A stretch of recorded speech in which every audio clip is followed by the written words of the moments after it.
Hi friends, welcome back to അത്തർ കുബൂസും YouTube channel. ഇന്ന് ഞാനൊരു ഈസി ബനാന ബ്രേക്ക്ഫാസ്റ്റ് റെസിപ്പി ആയിട്ടാണ് വന്നിരിക്കുന്നത്. പെട്ടെന്ന് തന്നെ നമുക്ക് വീഡിയോയിലേക്ക് പോകാം. കുട്ടികൾക്കൊക്കെ വളരെ ഇഷ്ടപ്പെടുന്നൊരു ഐറ്റമാണിത്.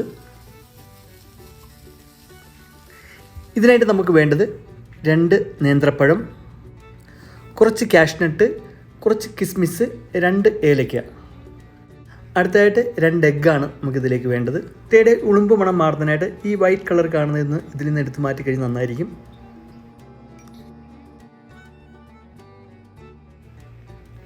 ഇതിലേക്ക് 1.5 ടീസ്പൂൺ പഞ്ചസാരയാണ് ഞാൻ ആഡ് ചെയ്യുന്നത്.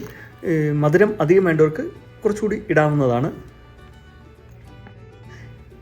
ഇതിലേക്ക് ഞാൻ ആ ഏലയ്ക്ക പൊടിച്ച് ഇതിലേക്ക് ഇടുകയാണ്. ഇത് നന്നായി മിക്സ് ചെയ്തെടുക്കാം.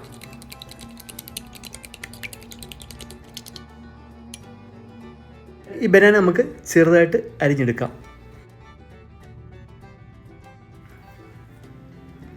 ഇനി പാൻ അടുപ്പത്ത് വെച്ചിട്ട് നെയ്യ് ഒഴിച്ചിട്ട് ഈ പാനിലേക്ക് കാഷ്നട്ടും കിസ്മിസും ഇട്ട് നമുക്ക് കൊടുക്കാം. അതിനുശേഷം നമ്മൾ അരിഞ്ഞു വെച്ച് ബനാനയും ഇട്ട് കൊടുക്കാം. 1.5 ടീസ്പൂൺ തേങ്ങാപ്പീരയും ഇട്ട് കൊടുക്കാം. ഇതിൻ്റെ ഒരു പച്ചമണം മാറിയതിന് ശേഷം ഇതൊന്ന് സൈഡിലേക്ക് മാറ്റിയിട്ട് ഇതിലേക്ക് നമ്മൾ നേരത്തെ അടിച്ചു വെച്ചിരുന്ന മുട്ട ഒഴിച്ചു കൊടുക്കാം.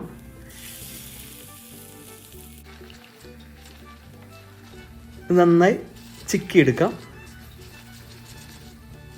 ഈ മുട്ടയൊന്ന് വെന്തതിന് ശേഷം ഇതെല്ലാം കൂടി നമുക്ക് മിക്സ് ചെയ്തെടുക്കാം. ഇത് ഇത്രയേ ഉള്ളൂ, വളരെ സിമ്പിളാണ്. ഇപ്പോൾ ഫുഡൊക്കെ കഴിക്കാൻ മടിയുള്ള കുട്ടികൾക്ക് ഇത് വളരെ ഇഷ്ടപ്പെടും. ഇതെല്ലാവരും ഒന്ന് ട്രൈ ചെയ്ത് നോക്കണം. അപ്പോൾ ഈ മധുരം കുറവായിട്ട് തോന്നുന്നെങ്കിൽ നിങ്ങൾക്ക് തേനും ഇതിനായിട്ട് ഒഴിച്ചു കൊടുക്കുക ഏറ്റവും ലാസ്റ്റ്. അപ്പോൾ എല്ലാവരും ട്രൈ ചെയ്ത് നോക്കുക. അടുത്ത വീഡിയോ വീണ്ടും കാണാം. All of you take care. Bye bye.